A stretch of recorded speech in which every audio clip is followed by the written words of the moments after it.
Kumusta mga kabingwit? May tanong ako sa inyo.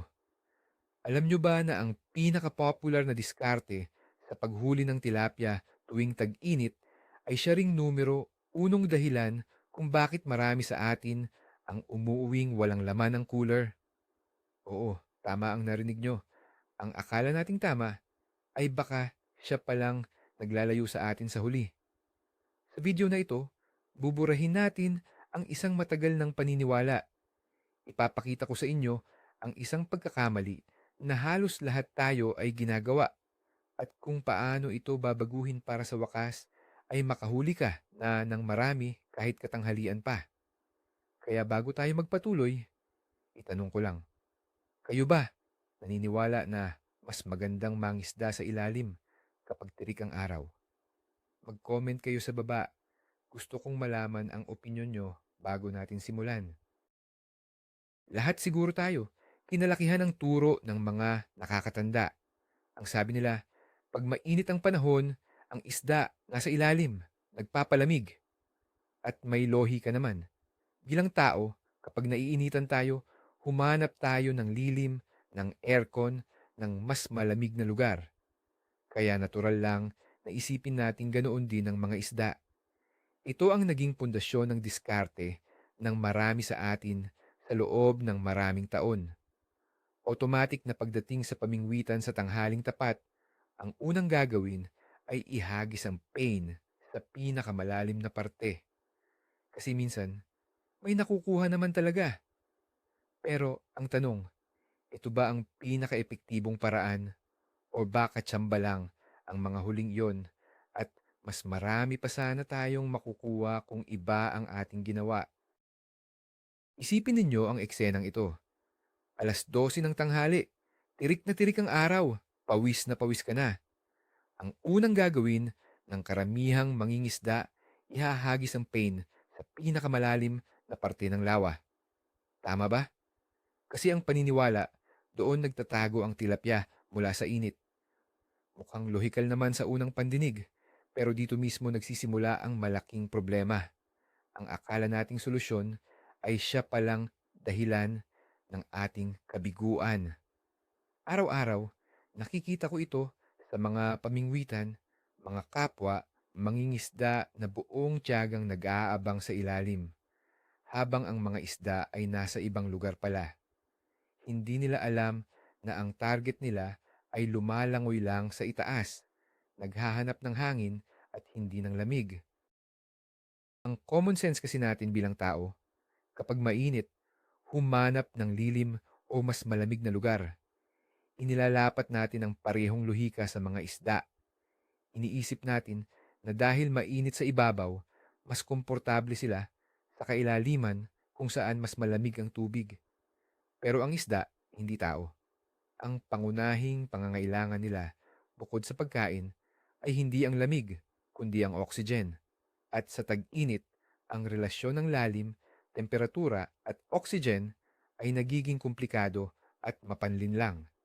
Dito, nagkakamali ang siyam sa 10 mangingisda ng tilapia at ngayon, malalaman ninyo kung bakit.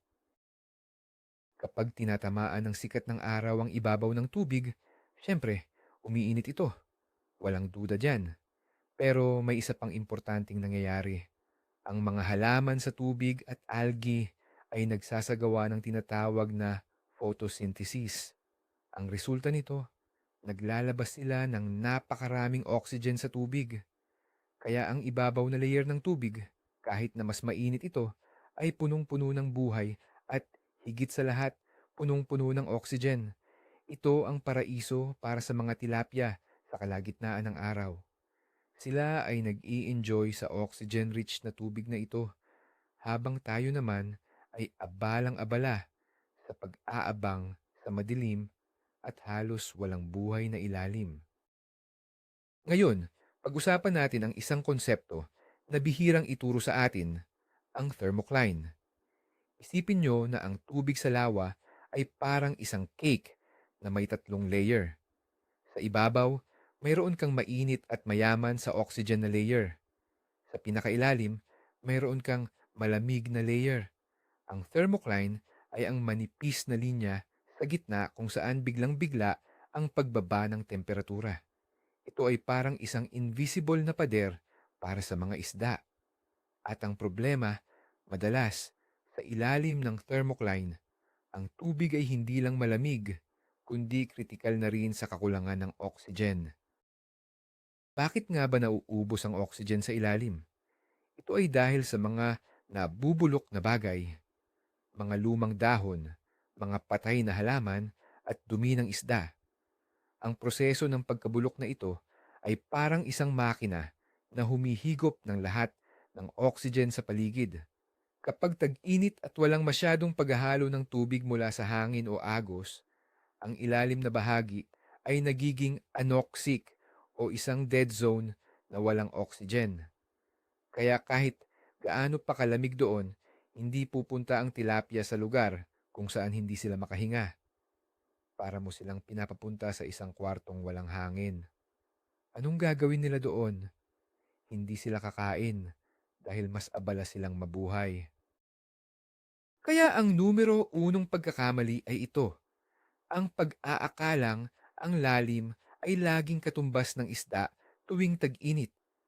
Ang paghahagis mo ng pain sa pinakamalalim na putik sa ilalim ng lawa ay parang paghahagis nito sa isang disyerto.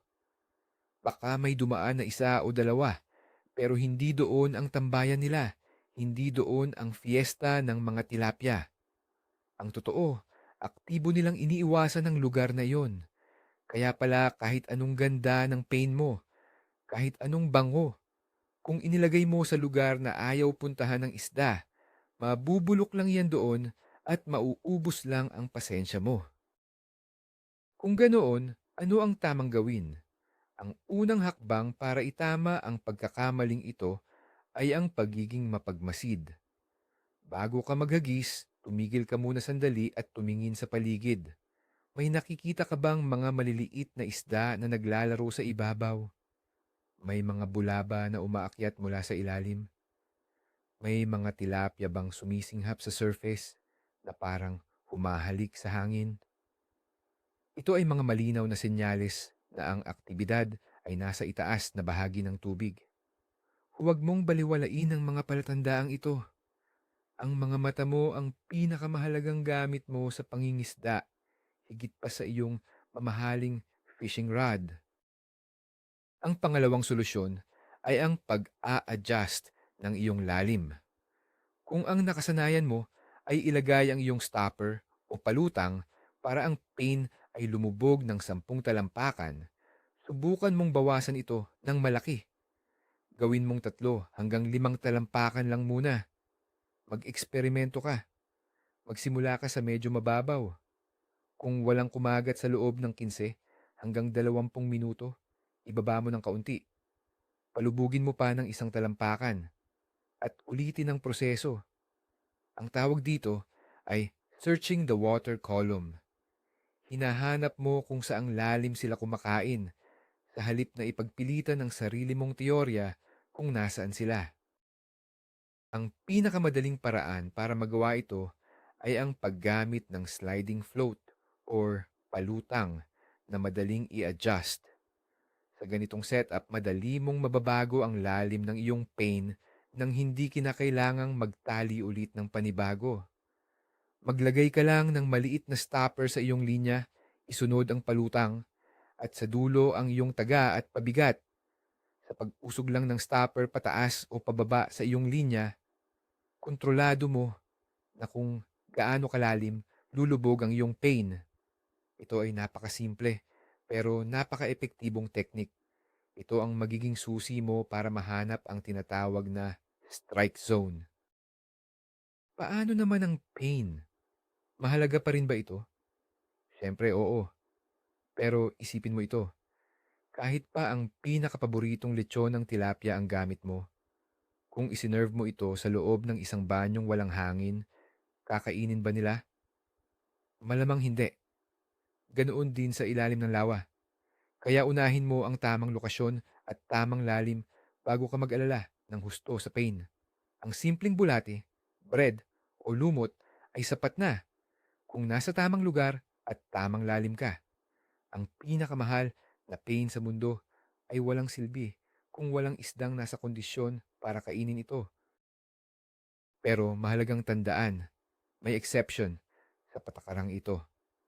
Ang diskarteng ito ay pinaka-epektibo sa kalagitnaan ng araw, mula mga 10:00 ng umaga hanggang 4:00 ng hapon, kung kailan pinakamataas ang sikat ng araw at pinakamalakas ang photosynthesis. Sa umaga at hapon, kapag mas malamig na ang panahon at hindi pa gaanong mainit ang ibabaw ng tubig, mas malaki ang tsansa na ang tilapia ay nasa mas malalim na parte o gumagala sa iba't ibang lalim. Ang pangingisda ay tungkol sa pag-a-adjust sa oras at kondisyon, hindi sa bulag na pagsunod sa isang patakaran sa buong araw. May isang kwento ako. Noong isang beses, katabi ko ang isang veteranong mangingisda. Pareho kami ng pain. Siya, inihagis niya sa gitna, sa pinakamalalim na parte. Ang sabi pa niya sa akin, "Diyan ang mga dambuhala, iho." Ako naman, inihagis ko ang sa akin mga 10 metro lang mula sa pampang, sa lalim ng mga 4 na talampakan lang, malapit sa mga halamang tubig. Sa loob ng isang oras, nakalima na akong katamtaman ng laki. Siya, ni isa, walang kagat. Nagtataka siya. Ang pagkakaiba lang namin ay ang paniniwala sa kung nasaan ang isda. Siya, sumunod sa lumang turo. Ako, sumunod sa kung ano ang sinasabi ng kalikasan sa araw na iyon. Kahit na nasa itaas na water column ang mga isda, likas pa rin sa kanila na humanap ng structure o masisilungan. Ito ay maaaring mga water lily, mga damo sa ilalim ng tubig, mga lubog na sanga ng puno, o kahit ang anino ng isang tulay o kawayan. Ang mga lugar na ito ay nagbibigay sa kanila ng proteksyon mula sa mga ibon at iba pang predator, at madalas ay dito rin nag-iipon ang kanilang pagkain. Kaya ang kumpletong diskarte ay hindi lang mababaw, kundi mababaw na may istruktura. Hanapin ang mga anino at mga halaman at doon mo ituon ang iyong mga hagis. Dito mo matatagpuan ang mga malalaking tilapia na nag-aabang ng masisila. Isa pang kaugnay na pagkakamali ay ang pagiging sobrang matiyaga sa iisang lugar. Kung sinubukan mo ng mag-adjust ng lalim sa isang spot at wala pa ring nangyari sa loob ng 30 minuto, huwag kang matakot na gumalaw. Kahit mga 20 metro lang ang ilakad mo sa pampang, maaaring ibang-iba na ang kondisyon doon. Baka may maliit na agos o mas maraming halaman. Ang tilapia ay hindi palaging nakatambay sa iisang lugar. Maging aktibo ka sa paghahanap sa kanila. Huwag kang maging pasibong nag-aantay na sila ang lumapit sa iyo. Tandaan, ang pangingisda ay pangangaso, hindi paghihintay. Pag-usapan din natin ang hangin. Ang hangin ay isa sa iyong mga pinakamatalik na kaibigan sa pangingisda. Kapag umiihip ang hangin sa isang direksyon, tinutulak nito ang mainit na tubig sa ibabaw, kasama na ang plankton at iba pang maliliit na pagkain, papunta sa isang bahagi ng lawa. Ang tawag dito ay wind-blown bank.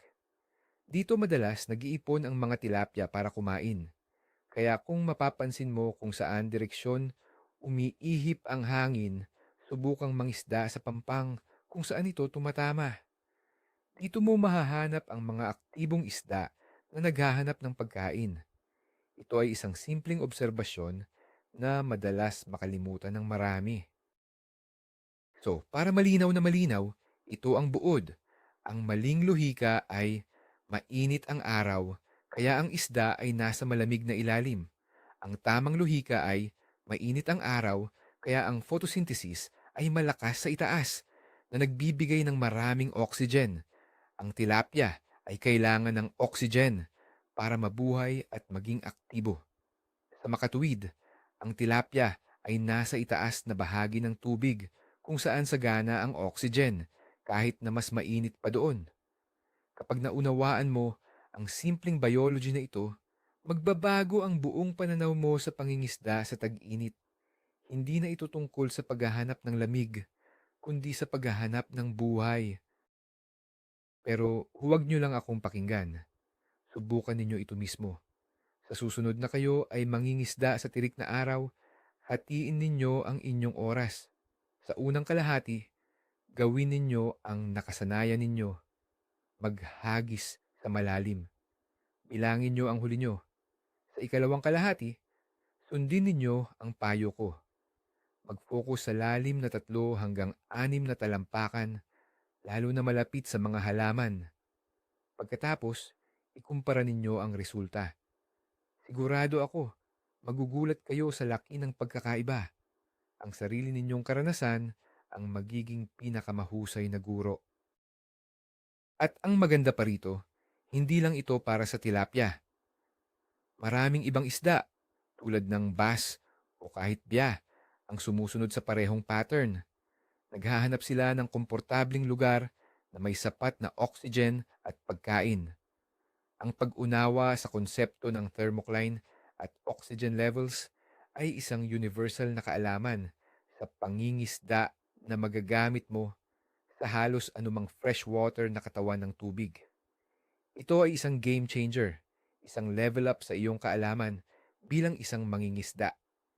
Mula sa pagiging taga-tsamba, magiging isa kang tunay na strategist sa pangingisda. Alam ko, mahirap baguhin ang nakasanayan, lalo na kung ito ay turo pa ng ating mga lolo o ama. May sentimental value kasi ito. Pero ang pangingisda, tulad ng ibang bagay, ay patuloy na nag-e-evolve. Ang mga bagong kaalaman at pag-unawa sa siyensya sa likod nito ay tumutulong sa atin na maging mas epektibo. Hindi natin binabaliwala ang mga lumang turo. Bagkus ay dinadagdagan natin ito ng bagong impormasyon. Ang pinakamagaling na mangingisda ay yung hindi tumitigil matuto at marunong mag-adapt sa sitwasyon. Kaya sa susunod na ikaw ay nasa pamingwitan at nakikita mo ang lahat na naghahagis sa gitna, ngumiti ka lang. Dahil alam mo na ang isang sikreto na hindi nila alam. Habang sila ay nag-aabang sa isang dead zone, ikaw ay naghahagis sa lugar kung saan nagaganap ang totoong aksyon. Ito ang pagkakaiba ng pangingisda ng may talino kumpara sa pangingisda ng may pag-asa lang. Ang kaalaman ang magbibigay sa iyo ng kalamangan sa bawat pagkakataon. Tandaan, huwag hanapin ang lamig. Hanapin mo kung nasaan ang oxygen. Kaya ayan na, mga kabingwit, ang numero unong pagkakamali sa paghuli ng tilapia tuwing tag-init ay hindi ang brand ng pain, hindi ang ganda ng pwesto, kundi ang maling paniniwala na palaging nasa ilalim ang isda. Nalaman natin na dahil sa kakulangan ng oxygen, ang pinakamalalim na parte ng lawa ay nagiging isang dead zone sa tanghaling tapat. Ang pinakamalaking aha moment dito ay ang pag-unawa na ang tilapia ay mas pipiliin ang mas mainit pero mayaman sa oxygen na tubig sa itaas kaysa sa malamig pero walang hangin na tubig sa ilalim. Ang hinahanap pala natin ay hindi lilim, kundi buhay. At ito ang simpleng katotohanan na babago sa paraan ng iyong pangingisda magpakailanman. Maraming salamat sa panonood. Kung may natutunan ka sa video na ito at handa ka ng subukan ang diskarteng ito, huwag kalimutang i-like ang video at mag-subscribe sa channel para sa mas marami pang fishing tips na babasag sa mga lumang paniniwala. At para sa inyo, ano ang pinakamalaking isda na nahuli nyo gamit ang mababaw na pamingwit? I-share nyo naman ang kwento nyo sa comment section sa ibaba. Laging tandaan, isda lang yan, pero buhay natin to. Hanggang sa susunod, mga kabingwit.